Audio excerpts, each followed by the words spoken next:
The idea that men don't feel emotions is incorrect. We feel emotions. I would actually argue we feel emotions with certain emotions stronger than women. I would argue that we feel heartbreak stronger than women. I would argue we feel anger like a woman could never understand. I would argue we are extremely emotional. Rage, pure rage. But it's feedback. So when you get the feedback, it's all about how you internalize it and how you process it, right? It's having, stoicism's not feeling emotions. It's feeling the emotion and going, okay, why is this happening? How much does this really matter? What's the most intelligent move on the chessboard? Chess is a fantastic game because in the game of chess, there's no luck. If you lose, no matter how well you played, if you lose, at some point you made a mistake. Even if it's the most minor mistake, you made a mistake. So you learn to understand that no matter what happens to you, if you lose a scenario, you made a mistake. Maybe it's a tiny one, maybe it was 2 years ago, whatever, but you made a mistake. And you learn absolute and utter accountability for yourself. And that mentality is extremely powerful to apply to all things in life. The position I'm in now as the most hated man in the world, although I agree and I truly believe it's unfair, I still take complete responsibility for it. I'm not going to sit here and say, I'm telling you why it happened when I talk about TikTok, YouTube shorts, but I'm not going to blame them. Absolutely. They're a company making money and they're monetizing the best they can. Fantastic. All of this is my fault. But the Bugatti on my drive is my fault. And the yacht is my fault. Private jet's my fault. So it's all my fault. So I take the good with the bad. I take all responsibility for absolutely everything, including if a woman leaves me, if a woman stays, if I end up heartbroken, if I end up filled with rage, I take responsibility for that. If something happens to me that makes me enraged, I will take responsibility. Why has this happened to me? Why do I feel this way? How did I end up in this position? This one we've heard since we were small, I'm sure.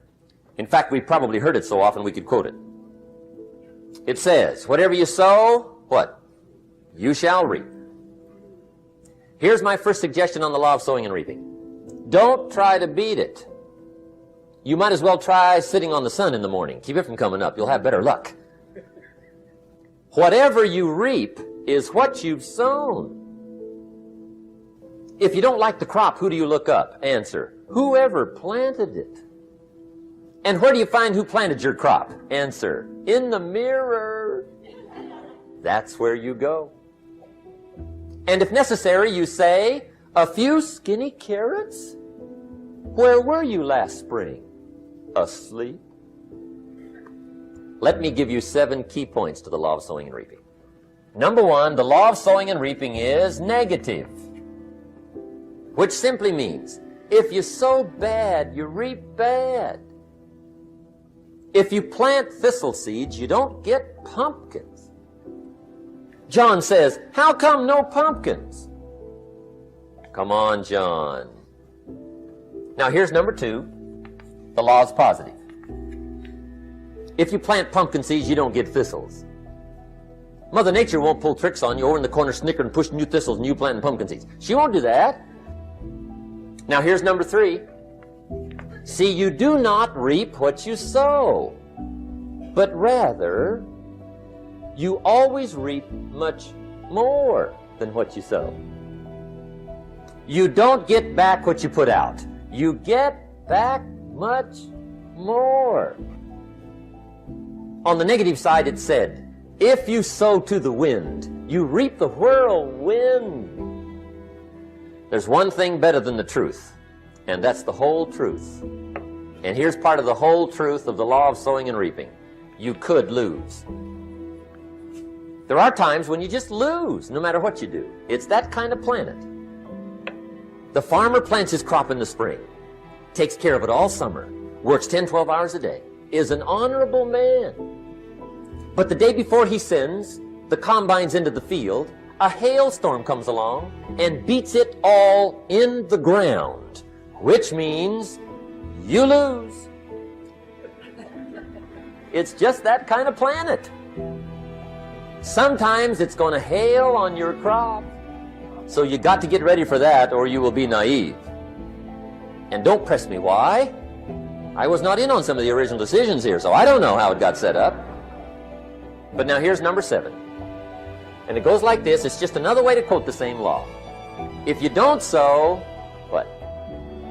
You don't reap. You don't even have a chance. Get you some sowing going. And remember, you've got plenty of time. Some people spend enough TV time to make a fortune. Well, the average television is on in this country in every household 7 hours a day. I asked a guy one time what his TV cost. He said about $450. I said, you forgot to look at the price tag. I said, that television costs you, in my opinion, at least $12,000 a year. Owning it's cheap.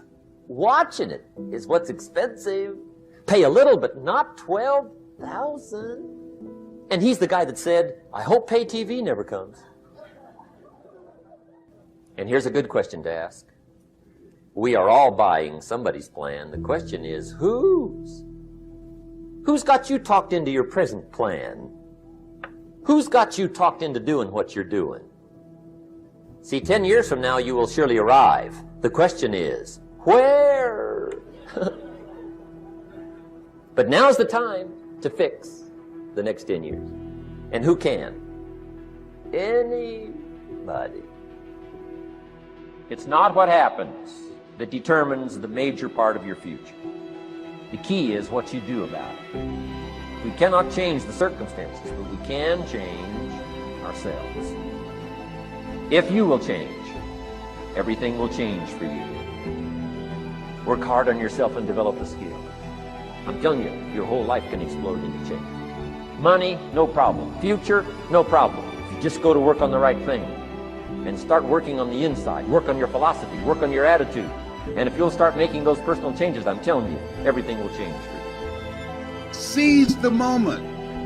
Do you know how much time you have left?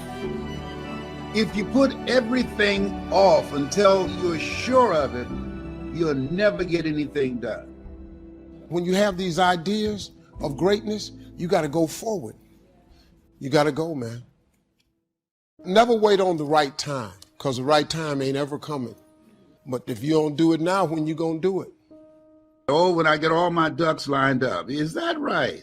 What if it's not duck season?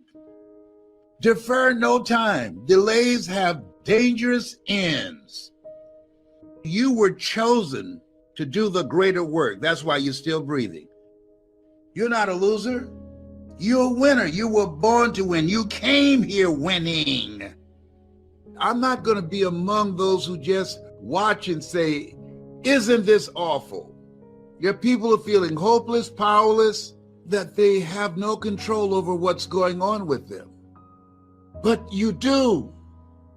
When life has knocked you down and slapped you around, in order for you to get back up, you got to be hungry to win. Life demands that you pick up the pace. If you don't pick up the pace, you're going to be left behind. You don't want to waste any time. You don't want to join the masses. The masses are home finding out what's next on Netflix. Who has the time to do that? You only want to listen to people that have done what you want to do and have more experience, people that's going in the direction of where you want to go. There's no time to be around people who are negative. That's going to rub off on you. You want to get out of line. You want to jump out of line today if you want to make it. You want to live a life that will outlive you. I don't have time to be looking at no Netflix. When you're hungry to win, you make decisions that your future self will say, I'm glad you made that decision. Thank you. People that are hungry to win are rethinking their lives, and we shouldn't be playing either. Pray as if everything depends upon God, but work as if everything depends upon you. Nothing works if you don't work. You got to take better care of yourself. You got to intensify the effort. Don't just surrender. You got to keep it moving. Every man understands you shouldn't be complaining about things you cannot change. You have to play the cards you're dealt. To be born a certain height and then to sit there and go, what do I do? Well, I'll tell you what you do. You become the best version of yourself, just like everyone else does. Nothing about the height is in and of itself enough value for me to be a valuable man. As a man, you build your value.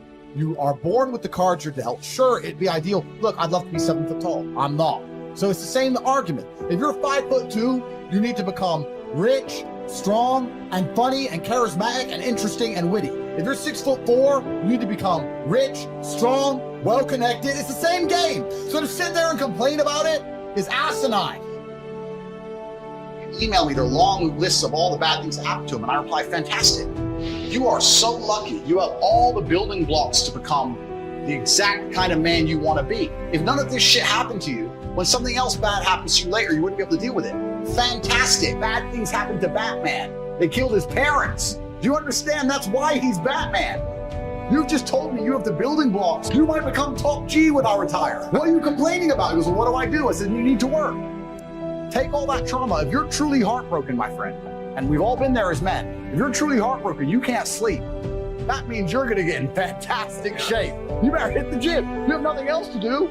Stop watching YouTube. Stop emailing me. I want pictures of you in the gym. Get to fucking work.